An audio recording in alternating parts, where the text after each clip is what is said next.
आपने बंगाल के नवाब सिराजुद्दौला को एक स्वतंत्रता सेनानी के रूप में सुना होगा, लेकिन क्या वास्तव में ऐसा था?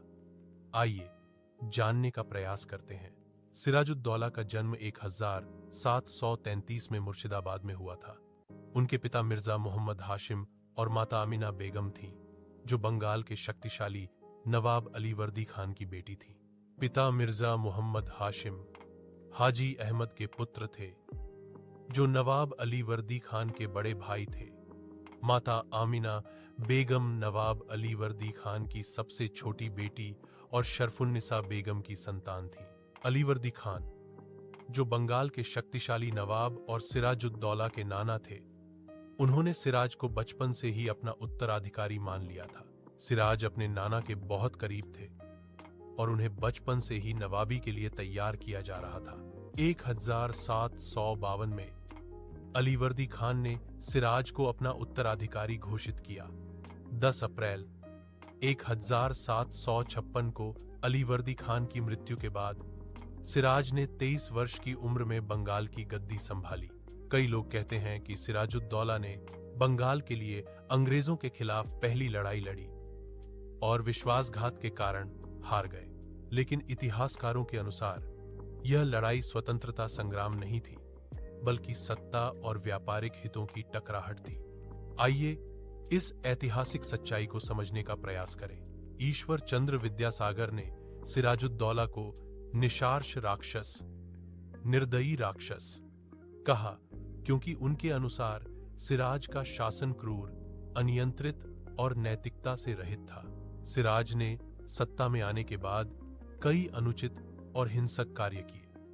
उनके दरबार में भ्रष्टाचार और अत्याचार बढ़ गया था।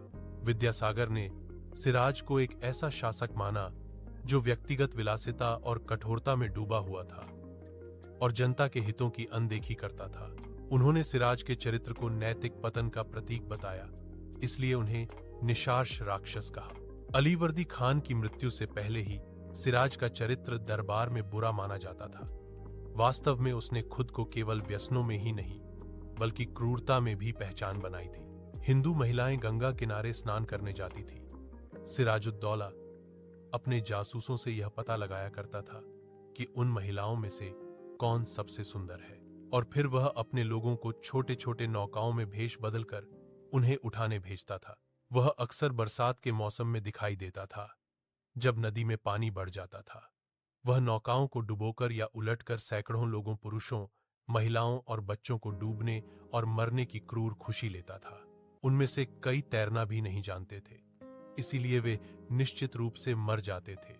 अगर किसी बड़े सरदार या मंत्री को मरवाना होता तो सिराह खुद उस काम में शामिल होता, जबकि अलीवर्दी खान शहर के बाहर अपने किसी घर या बाग में चले जाते ताकि मरते हुए पीड़ितों की चीखें न सुननी पड़े। सिराज के नाम से सब डरते थे, लेकिन लोग अपने मन को यह कहकर बहलाते थे कि जब वह नवाब बनेगा तो शायद उसमें मानवता आ जाएगी। आइए कुछ और इतिहासकारों के विचार भी समझने का प्रयास करें। जीन लॉ, एक फ्रांसीसी व्यापारी और पर्यवेक्षक, ने अपनी स्मृतियों में सिराज को एक चरित्रहीन और क्रूर शासक बताया। उनके अनुसार सिराज की जासूसी व्यवस्था सुंदर हिंदू महिलाओं की पहचान करती थी, जिन्हें फिर बलपूर्वक अपहरण कर दरबार में लाया जाता था। यह प्रक्रिया व्यवस्थित और भयावह थी, जिससे आम जनता, विशेषकर हिंदू समाज में भय व्याप्त था। आर.सी. मजूमदार के अनुसार सिराज राजनीतिक रूप से अपरिपक्व, आवेगशील और क्रूर प्रवृत्ति के शासक थे। उन्होंने सत्ता में आते ही कई पुराने और अनुभवी दरबारियों को हटा दिया, जिससे असंतोष और षड्यंत्र की नींव पड़ी। सिराज ने अंग्रेजों द्वारा किलेबंदी और व्यापारिक धोखाधड़ी का विरोध किया, विशेषकर फोर्ट विलियम की मरम्मत को लेकर। उन्होंने 1756 में कलकत्ता पर हमला किया, जिसे अंग्रेजों ने ब्लैक होल ऑफ कैलकटा के रूप में प्रचारित किया। मजूमदार ने इस घटना को अत्यधिक बढ़ा चढ़ाकर पेश किया गया प्रचार माना, लेकिन सिराज की राजनीतिक अपरिपक्वता को भी जिम्मेदार ठहराया। जदुनाथ सरकार की दृष्टि में सिराजुद्दौला एक युवा और अनुभवहीन शासक थे।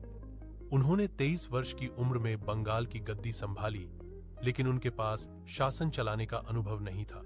उन्होंने अपने दरबार के पुराने और अनुभवी मंत्रियों को हटाकर अपने विश्वास पात्रों को ऊंचे पदों पर बैठाया, जिससे दरबार में असंतोष फैल गया। सरकार ने विस्तार से बताया कि कैसे मीर जाफर, जगत सेठ और अन्य दरबारी सिराज से नाराज थे और उन्होंने रॉबर्ट क्लाइव के साथ मिलकर षड्यंत्र रचा। 23 जून 1757 को प्लासी की लड़ाई में सिराज की सेना ने संख्या में अधिक होने के बावजूद हार का सामना किया, क्योंकि उनके सेनापति मीर जाफर ने युद्ध में भाग नहीं लिया। प्लासी की लड़ाई में सिराज की हार के बाद वह भागकर मुर्शिदाबाद पहुंचे। अंग्रेजों ने मीर जाफर को नवाब बनाने का वादा किया था और सिराज को खत्म करना इस समझौते का हिस्सा था। 2 जुलाई 1757 को सिराज को पकड़ लिया गया और नमक हराम देहरी नामक स्थान पर मोहम्मद अली बेग ने उनकी हत्या कर दी। यह आदेश मीर जाफर के बेटे मीरन ने दिया था। हत्या के बाद उनका शव अपमानजनक तरीके से हाथी की पीठ पर घुमाया गया और फिर खुशबाग, मुर्शिदाबाद में दफनाया गया। हाल में द जयपुर डायलॉग्स और न्यूज़ 18 जैसे स्रोतों में भी यह उल्लेख मिलता है कि सिराज के शासन में हिंदू महिलाओं को निशाना बनाया गया और उन्हें राजनीतिक शक्ति प्रदर्शन के रूप में इस्तेमाल किया गया। इन लेखों में यह भी कहा गया है कि सिराज का शासन सामान्य जनता के लिए आतंक का पर्याय बन गया था, विशेषकर महिलाओं के लिए। अब सवाल यह उठता है कि फिर सिराज को एक नायक के रूप में क्यों दिखाया जाता है, जबकि कुछ पूर्व इतिहासकारों ने उसे अत्यंत निर्दयी और क्रूर बताया है। आज भी हमारी किताबों में उसे एक नायक के रूप में प्रस्तुत किया जाता है। आखिर आज के इतिहासकार क्यों झूठ गढ़ना चाहते हैं और क्रूर या निर्मम शासकों का बखान क्यों करना चाहते हैं? इसमें उन्हें कौन सा लाभ मिलता है? कृपया इन मुद्दों को उठाते रहें और आने वाली पीढ़ी को भी सत्य बताएं, ताकि वे अपने आसपास हो रही साजिशों से अवगत रहें और उनके सामने सत्य स्पष्ट रहे। इससे उन्हें सही और गलत की पहचान होगी तथा मनगढ़ंत बातों को समझने की क्षमता भी उनमें विकसित होगी। किसी भी समाज के इतिहास को जब नकारात्मक रूप में प्रस्तुत किया जाता है या किसी बाहरी नकारात्मक परिवेश को सकारात्मक रूप में दिखाने का षड्यंत्र रचा जाता है, तो वह समाज आसानी से विपरीत परिस्थितियों और परिवेश में उलझ जाता है।